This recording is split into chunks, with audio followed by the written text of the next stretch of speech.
Joe Biden kicked off his presidential campaign Monday with a rally in Pittsburgh, Pennsylvania. The former vice president and senator laid out why he believes his campaign will help the middle class. Everybody knows it. The middle class is hurting. It's hurting now. 53% of the folks in America don't think their children are going to have the same standard of living they had. To the best of my knowledge, it's the first time that's happened in a long time. The stock market is roaring, but you don't feel it. There was a $2 trillion tax cut last year. Did you feel it? Did you get anything from it? Of course not. Of course not. All of it went to folks at the top and corporations that pay no taxes. The number of corporations that pay no taxes now has doubled since that tax. Look, guys, this is not good. What's happened here has happened for a lot of different reasons. But for me, one of them stands out. The basic bargain that used to exist that Democrats and Republicans used to agree to has been broken. And that is, if you contribute to the welfare of the enterprise you work for, you got to share in the benefits and the profits. If the enterprise hit hard times, everybody took a hit, up and down the line, from the secretary to the CEO. But that bargain's been broken. At the same time, Biden said the American middle class is built by unions and told the crowd of union workers that he is a, quote, union man, and gave the 3 reasons why he's running. There are 3 basic reasons why I'm running for president of the United States. The first is to restore the soul of the nation, and the second is to rebuild the backbone of this nation. And the third is to unify this nation. We always do better when we act as one America. The former vice president started his rally by discussing the recent attack on a California synagogue over the weekend. But folks, we saw hate in Charlottesville. We saw it again in Pittsburgh at the Tree of Life Synagogue, the attack of the deadliest in American history on a Jewish community. And we're reminded again that we are in a battle. We are in a battle for America's soul. I really believe that. And we have to restore it. Let's bring in Caitlin Huey-Burns, Elena Schneider, and Joel Payne. Caitlin is a CBSN political reporter. She's with me in New York. Elena is a national political reporter for Politico. She's in Arlington, Virginia. And Joel is a Democratic strategist and former Hillary for America senior aide. He is in Washington. Welcome to all of you. Caitlin, I'd like to start with you. In a nutshell, what was Joe Biden's message today? Well, he was really taking it to Donald Trump. And he said the reason that he's there in Pittsburgh is because if Democrats want to defeat Donald Trump, it's going to happen in states like Pennsylvania. So he's very much making this pitch about someone who can win, who can defeat Donald Trump, and can get back those voters that Democrats have been trying to win back ever since Trump won in areas like Pennsylvania, Wisconsin, Michigan, and elsewhere. He also really focused on this battle, as he calls it, for the soul of the nation. So he talked a lot about dignity of work. It's something that we heard a lot from Senator Sherrod Brown, and really trying to say, look, there are a lot of candidates in this field, but I am the one who is with you, this group of people, this constituency that has been so core to the Democratic base that they've been trying to turn out again. And let's listen to Joe Biden talking about why he did choose Pennsylvania for his first rally. I also came here because, quite frankly, folks, if I'm going to be able to beat Donald Trump in 2020, it's going to happen here. It's going to happen here in Western Pennsylvania. With your help, we're going to be able to do that. Thank you. Well, with your help, I think we're going to be able to do that. We're going to be able to do it in Pennsylvania, Western Pennsylvania, Northeast Pennsylvania, places where a little lately we've had a little bit of a struggle. But the truth of the matter is, I think we're coming back. And our CBS News political correspondent Ed O'Keefe was there. Ed, so what did you make of the place, the actual site of this first campaign rally of this campaign season for the former vice president, and the audience that the vice president chose to surround himself with today?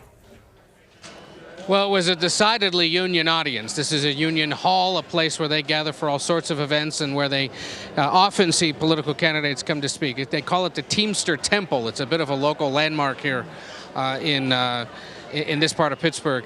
And so it was an overwhelmingly working class, male and white crowd for the most part.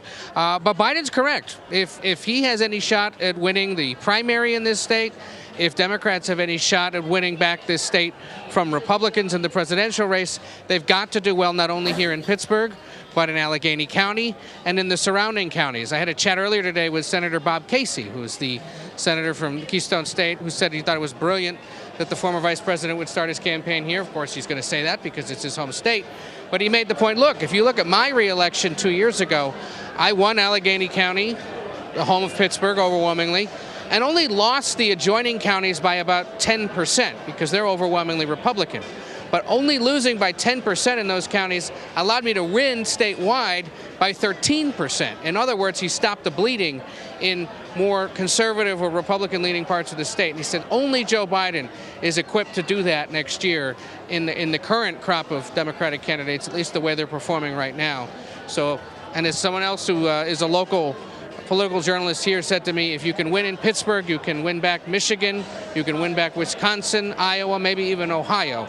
And if the Democrats can do that, it's the ball game. So that's the argument Biden will make. But of course, he has to win a primary first. So notice today he talked about raising the minimum wage. He stopped short of endorsing Medicare for all, which has become an early test, proxy test for these Democratic contenders. But he also took on Donald Trump directly, as did people who spoke before him, saying that he's not been a president for everybody and that he would try to be. If you talk to people in the crowd here, I did a few beforehand, they expressed some real exhaustion with the current president and a hope that Biden would help restore things to a more respectful place, at least in Washington. And Ed, you know, I was struck listening to the former vice president. At one point, he did talk about the need to be inclusive and welcoming people of all backgrounds. At the same time, he also seemed to acknowledge perhaps something within the Democratic Party, although not sort of directly calling this out, but saying, I'm not sure how we got to the point where he went through a litany of working class jobs and then said, I'm not sure when we got to that point where we made those folks feel like they were forgotten. Did you pick up on that? And if so, what was the translation? What was the message there? The translation is the party has to do a better job of winning back those voters. Again, they didn't vote for Democrats in this state 4 years or 3 years ago. He wants to get them back. That's an argument that he'll make in Iowa when he's there later this week, one that he would take to basically every corner of the country, but one that is likely to resonate more in working class industrial areas of the country, like here in Pittsburgh, West Virginia, Ohio, Michigan, Wisconsin, and other areas that he's hoping Democrats can win back. So yes, it's designed to suggest to some of his colleagues who are running, others who keep track of the race, that we have to remember what our core base has been and what it could be in the future, and that is working class voters. And the former vice president used the word dignity many times throughout his remarks to make that appeal to voters. Let's go ahead and listen to some of what he said. The country wasn't built by Wall Street bankers, CEOs, and hedge fund managers. It was built by you. It was built by the great American middle class. And the American middle class was built by unions, by you. Look, folks, you know, that's the story of America. When ordinary people from neighborhoods like yours and mine, where we grew up, go out and do extraordinary things. That's how it's happened. When I look out at this crowd, I see the folks in my neighborhood in Claymont and Wilmington and Scranton, and I'm not being solicitous, I mean it.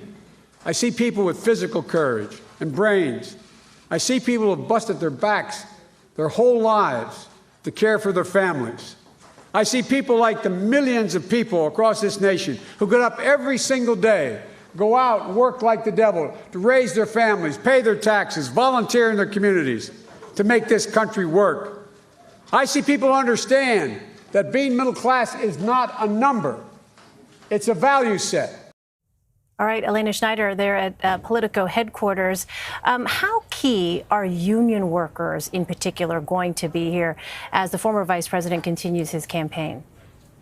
Union workers are enormously helpful, particularly in the Democratic primary, in part because they serve as a huge volunteer base for these candidates. They can go out and help organize. They can knock on doors. They can raise awareness within their own communities about the candidates that they're going to be supporting. And so this is sort of a built-in infrastructure that Joe Biden can lean into so that he can build out his campaign from there. There's been prominent union leaders out of Nevada who have said that they're going to be supporting former Vice President Joe Biden's bid. And those are going to be a key constituency in Nevada, an early state where he could really perform well and where they lean very heavily on union organization. Joel Payne, you're with us as well. Joel, what was your takeaway listening to the former vice president in his first campaign event for the 2020 season? Well, it sounds like the former vice president has sped through the primaries, is already at the convention next year, and is ready to go up against Donald Trump. It feels like he's running an incumbency campaign. And look, political history would suggest that that's certainly a model you can follow. I have not heard a lot of Democrats, from the people I talk to on other campaigns, from voters I talk to, from people around the country who've said that's the desire for what Democratic primary voters are looking for this time around. So he's making a bet there that that's okay to kind of do this over-the-top, I'm running for a third Obama-Biden term type of campaign. I think what a lot of the other candidates are doing is really, kind of coming in as the underdog, running a grassroots operation. Biden is not really doing that. He's saying, I'm the guy to beat Trump. And while he talked about wanting to rebuild the soul of the nation, and there's a war for the soul of the nation, there's also a war for the soul of the Democratic Party. Right. And he's wrapped right into that right now. Bernie Sanders, Elizabeth Warren, Pete Buttigieg, others are kind of standing on one side, depending on how you feel about the generational divide there, but particularly the path to 270. There are two paths to 270. There's one path to 270 that suggests that Joe Biden could go right up the middle, win disaffected Republicans along with moderates and kind of mainstream progressives. There's another path to 270 that suggests that you run up the left flank of the party where some of these other Democrat progressives are trying to run. The bet that Biden is making is that he can go straight up the middle of the country. We'll see, whether that pays off or not. I know, Joel, let me stay with you for a moment here, because given the vast diversity of the vast Democratic field so far, what do you make from your perch as a Democratic strategist, considering the former vice president's background as well? Not long before the rally that we just saw, he actually sat down and did an interview in which he talked about, for instance, taking responsibility for what happened during the Anita Hill testimony. And so in fact, I think we have that bite. Let's go ahead and play that right now, and I'll get your thoughts on the other side. I was chairman. She did not get a fair hearing. She did not get treated well. That's my responsibility.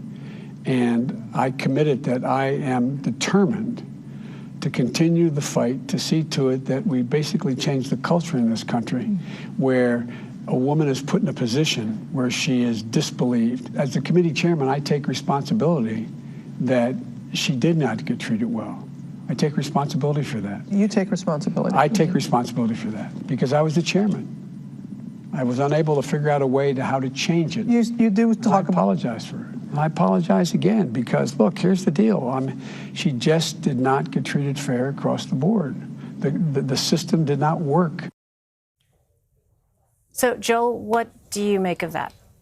Oh, I make that he's got good staff around him that got to him and said that he needed to apologize a little bit better than he did on The View during his launch last week. And there's an art to the apology that obviously, every political candidate has to learn. And I think the unequivocal, hey, there are a lot of mitigating circumstances, but enough of that. I'm just going to apologize and I'm going to take responsibility for it. That's what people wanted to hear. I do think he crossed that threshold today, and we'll see whether or not he can move beyond this. That was probably the only part of his rollout last week that I think left a little bit to be desired. So, look, Biden has a lot of wind at his back. By all accounts, he's had a really good start here. But whether or not he can kind of keep this momentum up through the primary season and on to those early primary states, we'll see.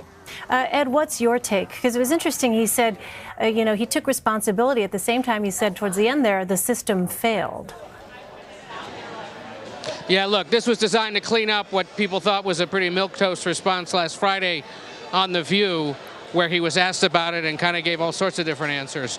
This was designed by his campaign, at least, to put a pin in it and say, look, I apologize. I was wrong. I take responsibility, hoping that people will move off of it. But I've noticed even just in the Twitter chatter, not always the most reliable gauge of anything, but regardless, a suggestion that that's still not enough and it doesn't matter, he did it. So there'll be some people who simply won't forgive him for it, others who will appreciate his clarification here. And we learned a little bit more about that conversation he had with Anita Hill. He now confirms that he did indeed apologize to her.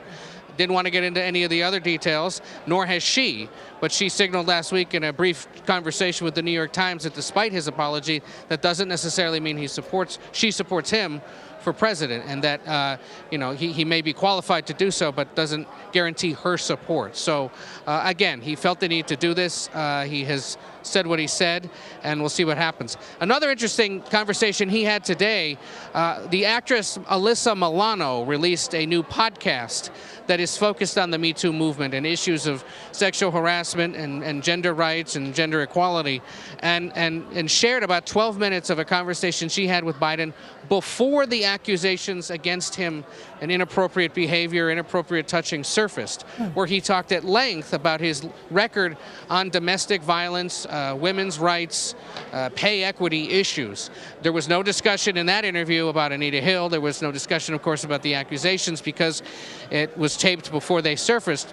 Milano, who is a pretty well-known activist on these issues, made clear she remains a friend and a supporter of Biden and thought it was important to share the conversation, but made clear to her listeners that it had been taped before those accusations surfaced. Interesting. Caitlin, before we move on from this topic, I want to get your take because you just spent time talking to women voters, women of color, about what their thoughts are on the Democratic field. How do you think this is likely to be received? It's really interesting because I was in Houston last week, and this is an area, a forum really, that Democrats say, like, this is the future of the Democratic Party, women and especially women of color. And there was a lot of interest in that crowd in the other candidates. And you have this feeling, at least in my experience reporting in these early states so far, that there is this deep and abiding love for Joe Biden, but they are also very interested in these other candidates, these diverse candidates. It's the largest and most diverse field that they've seen. They have lots of women. They have a woman of color. They have people that are speaking to issues that they really care about. And that's kind of what voters are wanting to know. First, the premium is on, can you defeat Donald Trump? And they also want to know that you understand where they're coming from, especially on economic issues and issues of inequality. And so this is going to be a real test, I think, for Joe Biden, is navigating this kind of new electorate, this demographic within the Democratic Party that has changed so drastically, really, since even when he left office as vice president. That's how quickly the party has really changed. And Biden is making the bet, certainly, that voters will see all these other candidates, but that they'll come back to him. And to Joel's point, that's kind of why he's waging this general election-style campaign, marketing himself as kind of the reliable choice. The former vice president focused much of his comments there really on the working class, middle class voters, and as part of that brought up the minimum wage. Let's listen to some of his comments.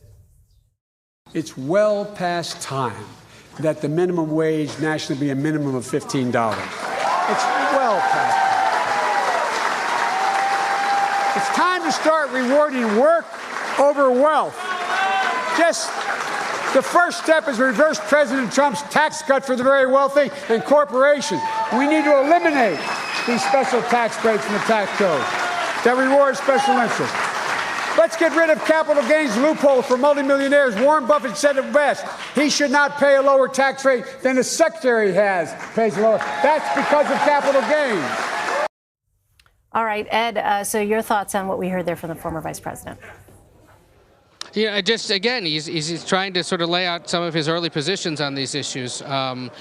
Big supporter, and no surprise in the Union Hall, of finally getting the minimum wage over $15, but stopped short of endorsing Medicare for all, saying that you should have the option of opting in to Medicare, but not that everybody should be on it. So that would put him out of the league that includes Bernie Sanders, Kamala Harris, Elizabeth Warren, Cory Booker, and Kirsten Gillibrand, and more in a camp somewhere between those folks and Amy Klobuchar, who doesn't support it, trying to take a centrist position on that.